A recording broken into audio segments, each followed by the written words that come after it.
j'arrive pas loin de mes 40 ans et je commence à écrire des histoires, des instants d'adolescence, d'enfance, qui me reviennent comme ça de façon assez forte.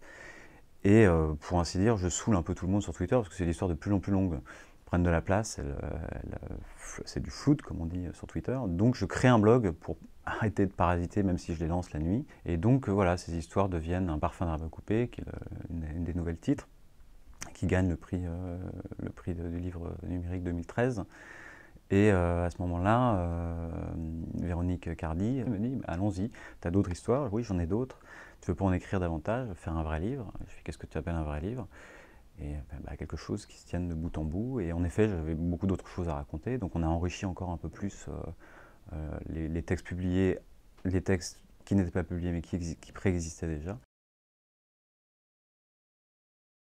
C'est une collection d'instantanés qui ont fait de moi plus un enfant, plus un ado, peut-être pas encore un homme, j'en sais rien, mais qui m'ont fait, qui ont fissuré en fait la petite chenille de l'enfance, quoi.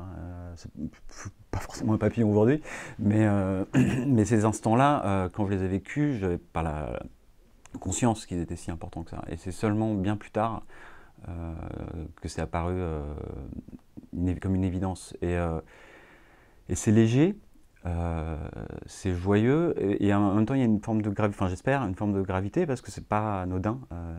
C'est pas anodin quand on a la première fois l'hostie dans la bouche et qu'on comprend qu'on sera raté toute sa vie en fait. Ça a l'air de rien, c'est rigolo.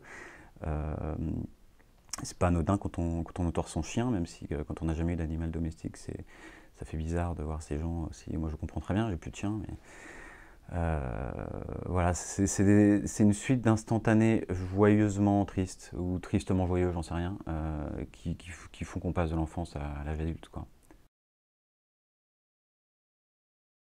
C'est la première fois de ma vie, je devais avoir 10-11 ans, où j'étais assise sur un canapé, c'était le printemps, la fenêtre était ouverte, mon père tondait la pelouse, le chien ahanait, ma soeur courait maquillée comme une trottinette volée, c'est ce que j'écris exactement pour son premier rendez-vous, ma mère parlait en russe au téléphone avec sa propre mère.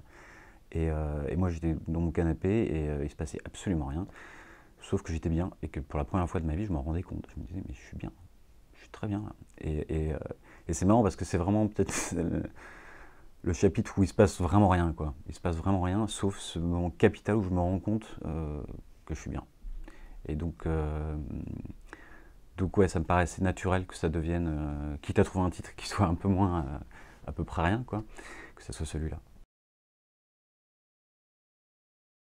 Et du coup, j'avais envie de parler de tous ces gens qui ont été tellement importants pour moi, ces profs, ces copains, ces filles qui m'ont fait rêver, qui m'ont fait rêver, qui m'ont empêché de dormir surtout, et qui étaient là, qui faisaient partie de la même pièce de théâtre que moi, hein. J'étais pas l'acteur principal du tout, c'est juste que ouais, on était tous là, et ces éléments sont là, ils rentrent dans nos vies, ils disparaissent, mais ils disparaissent pas à jamais, quoi. Ils restent là, il y a leurs fantômes qui sont là et qui nous construisent tel qu'on est, quoi.